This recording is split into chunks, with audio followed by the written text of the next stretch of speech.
World's best law of attraction money and success coach అయిన ప్రముఖ షేక్ అన్వర్ గారిచే జూన్ 1 హైదరాబాద్ లో జరిగే one day magic of law of attraction and millionaire mind work shop కి register చేసుకోండి. నమస్కారం ఉమా గారు. నమస్తే అమ్మా. మూల నక్షత్రం వారికి జూన్ నుంచి డిసెంబర్ వరకు మంత్ వైజ్గా మనం మాట్లాడుకుంటే ఎస్పెషల్లీ ఉమెన్కి ఆరోగ్యపరంగా ఎలా ఉండబోతుంది, ఎలాంటి జాగ్రత్తలు పాటించాల్సిన అవసరం ఉందంటారు? తప్పకుండా అమ్మా. ఏదైతే మూలా నక్షత్రమో ఫస్ట్ ఆఫ్ ఆల్ ఏంటి అంటే ప్రతి నక్షత్రానికి మన వేదిక ఆస్ట్రాలజీలో వాళ్ళకు వచ్చేటువంటి కొన్ని ఆరోగ్య సమస్యల్ని సూచనగా ఎలాంటి విషయాల్లో జాగ్రత్తగా ఉండాలి అని చెప్పి ఆల్రెడీ వివరించడం జరిగింది. ఆ పరంగా మనం మాట్లాడుకుంటే కనుక మూలా నక్షత్రానికి సంబంధించి ధనస్సు రాశికి సంబంధించిన నక్షత్రం ఇది. ఒకవేళ మీది మూలా నక్షత్రమా కాదా అనేటువంటి అనుమానం మీకుంటే ఏ యో బా బి అనేటువంటి అక్షరాల మీద మీ పేరు ప్రారంభమైతే డేట్ ఆఫ్ బర్త్ లేనప్పుడు మీది మూలా నక్షత్రం కింద ఈ అక్షరాల మీద వచ్చినప్పుడు మీరు ఫిక్స్ అవ్వచ్చు. అయితే ధనస్సు రాశి అనేటువంటిది ఒరిజినల్ 9th హౌస్ అండి. ఇక్కడ జాతకంలో వేదిక ఆస్ట్రాలజీలో కొన్ని అవయవాలు మేజర్గా ఏంటి అంటే కఫానికి సంబంధించినటువంటి ఆరోగ్య సమస్యలు మూలా నక్షత్రం వాళ్ళకి ఖచ్చితంగా వస్తాయని చెప్పి సూచన. రెండవది పొట్టకు సంబంధించి అంటే ఈ యొక్క డైజెస్టివ్ ప్రాబ్లమ్స్ కావచ్చు ఆర్ ఎనీథింగ్ వాటికి సంబంధించి. మూడవది అన్నిటికంటే ముఖ్యమైనటువంటిది ఏంటి అంటే డయాబెటీస్ విషయంలో. నాలుగవది ఆడవాళ్ళకి సంబంధించిన పర్సనల్ ప్రాబ్లమ్స్ విషయంలో జాగ్రత్తగా ఉండాలి. అయితే అసలు ఆరోగ్య సమస్యలు అనేటువంటివి మనము ఉన్నటువంటి ఆరోగ్య సమస్యలు 5గా విభజించి చూసినట్లయితే ఏ ఏ రకాలుగా ఉంటాయో ఒకసారి మనం చూద్దామమ్మా.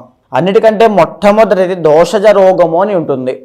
అంటే దీంట్లో వాత పిత్త కఫ దోషములు వస్తాయి. వాత దోషము అంటే నొప్పులు, పెరాలసిస్, ఎర్థరైటిస్, కీళ్ళవాతము, పక్షవాతము ఇవన్నీ వాతంలోకి వస్తాయి. పిత్త దోషము అంటే digestive problems, acidity, gastric trouble, large intestine, small intestine వీటికి సంబంధించిన సమస్యలు, అల్సర్ ఇవన్నీ కూడా పిత్త దోషంలోకి వస్తాయి. కఫ దోషము అంటే ఈ బ్రీతింగ్ ప్రాబ్లమ్స్, ఆస్తమా, ఉబ్బసము, ఆయాసము ఇంకా తదితర అన్నీ కూడా ఇంకా కఫ దోషంలోకి వస్తాయి. ఇక రెండవ దోషము దోషజ రోగముల తరువాత ధాతుజ రోగము. హార్మోనల్ ఇంబ్యాలెన్సెస్ వల్ల వచ్చేటువంటి ఆరోగ్య సమస్యలు, టిష్యూస్ వల్ల వచ్చేటువంటి ఆరోగ్య సమస్యలు. మేజర్గా insulin, thyroid, oestrogen hormones imbalance అయినప్పుడు ఆరోగ్య సమస్యలు, డయాబెటీస్ కావచ్చు, సంతానానికి ఇబ్బంది కలగడం ఇవన్నీ, ఫెర్టిలిటీ ప్రాబ్లమ్స్ ఇవన్నీ వస్తాయి. అయితే దీన్ని ధాతుజ రోగములు అంటాము. ఇక మూడో దానికి వెళ్తే మానసికం అండి. మనిషికి శారీరక ఆరోగ్యం ఎంత ముఖ్యమో మానసిక ఆరోగ్యం అంతకంటే ముఖ్యం. మనసు ఎప్పుడైతే నవ్వుతూ ఆనందంగా ప్రశాంతంగా మనశ్శాంతితో ఉంటుందో శరీర ఆరోగ్య సమస్యలన్నీ వాటంతా అవే తగ్గిపోతాయి. ముందు చిరునవ్వే ఒక మెడిసిన్. సో మానసికంగా ఆరోగ్యంగా ఉండాలి. కొంతమందికి చంద్రుడి యొక్క బలం లేనప్పుడో రాహు యొక్క బలం లేనప్పుడో మానసిక ఆరోగ్య సమస్యలు ఎక్కువగా వస్తాయి, భయము ఇవన్నీ కూడా. సో మనం మాట్లాడుకుందాం అవి. అయితే ఇక నాలుగవది ఏంటి అంటే ఆగంతుజ రోగములు. వాళ్ళు ఫిజికల్గా మెంటల్గా ఫిట్గా ఉన్నప్పటికీ కూడా వేరే ప్లేస్కి వెళ్ళినప్పుడు బయట నుంచి వచ్చే వైరల్ ఇన్ఫెక్షన్స్ లేకపోతే ఏ వైరస్లో బ్యాక్టీరియా, ఎగ్జాంపుల్ కరోనా వైరస్ లాంటివి వచ్చి వాళ్ళని జీవితంలో ఉండేటువంటి ఆరోగ్య సమస్యల్ని వాటిని ఎక్కువగా పెంచడము, ఆరోగ్యాన్ని దెబ్బతీయడం లాంటివి చేస్తాయి. అలాంటి ఎఫెక్ట్ అయితే అది ఆగంతుజ రోగంలోకి వస్తుంది. ఇక అన్నిటికంటే ఆఖరిది కర్మజ రోగము. కాన్జెనిటల్గా బై బర్త్ పుట్టడంతోనే వచ్చేటువంటి ఆరోగ్య సమస్యలు కాన్జెనిటల్గా వస్తాయి. పుట్టడంతో పుట్టుకతో సిహెచ్డి, హార్ట్ ట్రబుల్స్ కావచ్చు, ఏదైనా మాటలు కొంతమందికి అవయవ లోపాలు ఉంటాయి, ఇవన్నీ కూడా దీంట్లోకి వస్తాయి. దీంట్లో మేజర్గా వీళ్ళకు ఉన్నది ఏంటి అంటే ధాతుజ రోగం ఒకటి, దోషజ రోగం ఒకటి. ధాతుజ రోగము మూలా నక్షత్రానికి సంబంధించిన విమెన్కి మేజర్గా పీసీఓడి కావచ్చు, పీసీఓఎస్ కావచ్చు, థైరాయిడ్ కావచ్చు. దీని మూలాన వచ్చేటువంటి ఆరోగ్య సమస్యలు ఏవైతే ఉంటాయో ఆడవాళ్ళకి వాటి విషయాల్లో ఇబ్బంది అనేటువంటి జరుగుతుంది. రెండు, అది సంతానానికి ఎఫెక్ట్ అయ్యే అవకాశాలు ఎక్కువగా ఉంటాయి, చాలా జాగ్రత్తగా ఉండాలి. అన్నిటికంటే ముఖ్యమైనటువంటిది దోషజ రోగము. జనరల్గానే వాత పిత్త కఫ దోషములు అనేటువంటి ఇంబ్యాలెన్స్ అయినప్పుడు మనిషి ఆరోగ్య సమస్యల్లో చిక్కుకుంటాడు. ఇది ఆయుర్వేదం అందరికీ చెప్పినటువంటి విషయమే. అయితే వీటిలో కఫ దోషము అనేటువంటిది మూలా నక్షత్రానికి ఎక్కువగా వచ్చే అవకాశం ఉంటుంది. సో మూలా నక్షత్రం వాళ్ళు కఫదోషం విషయంలో జాగ్రత్తగా ఉండాలి. అయితే ఇన్ డీటెయిల్డ్గా మనం కొంచెం చార్ట్లోకి వెళ్ళి మనం స్పెసిఫిక్గా మాట్లాడుకోవాలి అంటే మూలా నక్షత్రానికి ఒరిజినల్ 8th లార్డ్ అయినటువంటి గ్రహము చంద్రుడు అవుతారు. సో చంద్రుడు మానసిక అశాంతిని తర్వాత డైజెస్టివ్ ప్రాబ్లమ్స్ని ఎక్కువగా ఇస్తారు.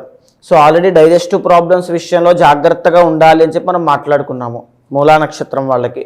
సో ఇక్కడ మనం చెప్పుకోవాల్సిన అంశం ఏంటి అంటే మానసిక అశాంతి, భయము, యాంగ్జైటీ ఇష్యూస్ కావచ్చు, లేకపోతే ఓవర్ థింకింగ్ కావచ్చు, ఇవన్నీ కూడా వీళ్ళకి మానసికంగా చాలా ఎక్కువగా ఉంటాయి. సో మూలా నక్షత్రం వాళ్ళు నేను ఇచ్చేటువంటి సలహా ఏమిటి అంటే మీరు ఫిజికల్గా ఫిట్గా ఉంటారు. ఒక సర్టెన్ పీరియడ్ ఆఫ్ టైంలో మీ పర్సనల్ చార్ట్లో శుక్రుడి యొక్క అంతర్దశ కావచ్చు, రాహు యొక్క అంతర్దశ, కేతు, శని అనేటువంటి ప్లానెట్స్ వచ్చినప్పుడు లేదా చంద్రబలం లేనప్పుడు ఖచ్చితంగా కొంచెం ఈ యొక్క ఆరోగ్యపరంగా ఇబ్బందుల్లోకి వెళ్తారు. ఏమీ భయపడాల్సినటువంటి పని లేదు మూలా నక్షత్రం వాళ్ళకి.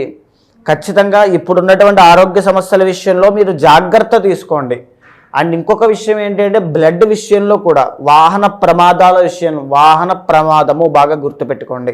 బ్లడ్ విషయంలో, అది ఉష్ణ వ్యాధుల విషయంలో అంటే వేడి వల్ల వచ్చేటువంటి వ్యాధులు, చర్మ సంబంధిత విషయాల్లో, డెంటల్ ప్రాబ్లమ్స్ విషయంలో కొంచెం జాగ్రత్తగా ఉండండి. ఇవి జాగ్రత్తల కోసం మాత్రమే, ఏమీ భయపడాల్సినటువంటి పని లేదు. జాగ్రత్తలు తీసుకోండి. అంటే మీరు ఎక్కువగా ఆలోచించి భయపడద్దు. మెడిటేషన్ ఎక్కువగా చేయండి. సూర్యోదయం కన్నా ముందే నిద్ర లేవండి. ఫుడ్ విషయంలో కంట్రోల్ చూసుకోండి. మేజర్గా ఒకవేళ ఇప్పుడు నేను చెప్పినటువంటి విషయాల్లో ఆరోగ్యపరంగా మీరు ఏమైనా ఇబ్బంది పడుతూ ఉంటే పర్సనల్ చార్ట్ అనేటువంటిది ఖచ్చితంగా చూసుకోండి.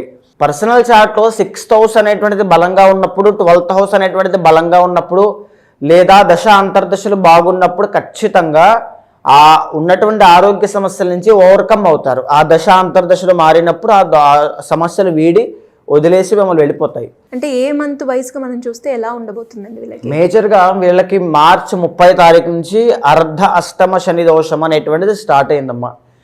శని అర్ధాష్టమస్య కార్యహాని అంటాము. అంటే పనులన్నీ జాప్యాన్ని, డిలేని ఇస్తూ ఉంటారు, స్లో ప్రాసెస్ని ఇస్తూ ఉంటారు. దీనికి కారణం ఏమిటి అంటే వీళ్ళ లోపల వీళ్ళకి తెలియకుండా పెరిగేటువంటి బద్ధకము, నిర్లక్ష్యము, తరువాత ఏ పని ముందుకు వెళ్ళకపోవడం అనేటువంటిది తెలియకుండానే వీళ్ళకి జరుగుతుంది. వీళ్ళు ఇంకా ఎఫర్ట్స్ పెట్టాలి, ఆరోగ్యం మీద, కెరీర్ మీద, అన్నిటి మీద ఎఫర్ట్స్ పెట్టాలి. సో ఎక్కువగా ఏంటి అంటే జూన్ నుంచి జూలై 15 వరకు కూడా, జూన్ జూలై ఈ 2 monthsలోనూ హెల్త్ ఇష్యూస్ అనేటువంటి వచ్చే అవకాశం ఉంటుంది. రెండవది ఏంటి అంటే నవంబర్, డిసెంబర్ ఈ 2 మాసాల్లోనూ ఆడవాళ్ళకి పర్సనల్ ప్రాబ్లమ్స్ విషయంలో ఇబ్బందులు వచ్చే అవకాశం ఉంటుంది. సో ఈ 4 months విషయంలో జాగ్రత్తగా ఉండండి. మిగతాదంతా చాలా బాగుంది. తిరుమల క్షేత్రానికి వెళ్ళి దర్శనం చేసుకోండి. ప్రతి శనివారము శనికి తైలాభిషేకం చేయించండి, చాలా బాగుంటుంది. అయితే ఎవరైతే ఇంకా తీవ్రంగా ఇబ్బంది పడుతూ ఉన్నారో సుదర్శనంలో ఆరోగ్య మంత్రం ఉంటుంది. సుదర్శన హోమం అనేటువంటిది చేయించండి. ఇంకా తీవ్రంగా పడేటువంటి వాళ్ళు పర్మనెంట్ సొల్యూషన్ కోసం సుదర్శన యాగము చేయించండి. ఆరోగ్య సమస్యల నుంచి బయటపడతారు. ఏ నక్షత్రం వారైనా కూడా వారు ఎదుర్కొనే ఆరోగ్య సమస్య గురించి వేదిక ఆస్ట్రాలజీ పరంగా వాళ్ళు రెమెడీ చేయించుకోవాలి అనుకునే వాళ్ళు ఎవరైనా కూడా మిమ్మల్ని అప్రోచ్ అవ్వాలి అంటే ఎలా ఉంటుంది? తప్పకుండా అమ్మా. అలాంటి వాళ్ళు ఎవరైనా ఉంటే మీకు కింద కనిపించే నెంబర్కి కాల్ చేస్తే మా వాళ్ళు మీకు పూర్తి వివరాలు అందిస్తారు. అయితే ఇప్పటి వరకు మనం మాట్లాడుకున్నది గోచార అంశములండి. అంటే ఆస్ట్రాలజీ పరంగా ఏవైతే నక్షత్ర రీత్యా చెప్పబడి ఉన్నాయో గోచారంలో మనం ఎలా అయితే ప్రిడిక్ట్ చేస్తున్నామో అలాగా. కానీ పర్సనల్ చార్ట్లో లగ్న బలం బాగున్నప్పుడు, షష్ఠ బలం బాగున్నప్పుడు, షష్ఠభావ బలము, వ్యయభావ బలం బాగున్నప్పుడు ఖచ్చితంగా ఆరోగ్య సమస్యలు తగ్గుతాయి. లేదా ఒకవేళ మీరు ఆరోగ్య సమస్యతో ఇబ్బంది పడుతూ ఉంటే అది ఎందుచేత వచ్చింది, ఏ కర్మ చేత వచ్చిందో తెలుసుకుని ఆ గ్రహానికి సంబంధించిన అధిదైవానికి యాగము లేదా హోమము, ఏదైనా మంత్రజపము, శ్లోకపారాయణ, ధ్యానము లాంటివి చేసినట్లయితే ఖచ్చితంగా ఆరోగ్య సమస్యలు తగ్గుతాయి. ఎవరైనా అలాంటి క్లిష్టమైన ఆరోగ్య సమస్యలతో ఇబ్బంది పడుతూ ఉంటే ఖచ్చితంగా మీరు అపాయింట్మెంట్ తీసుకోండి. మీతో శాంతి పూజలు ఆచరింపచేసి మంత్రోపదేశం ఇప్పించి మీకు మంచి రిజల్ట్స్ వచ్చి ఆరోగ్య సమస్యలు తగ్గేలా చేస్తాను. థ్యాంక్ యూ అండి. Thank you so much. నమస్తే అమ్మా.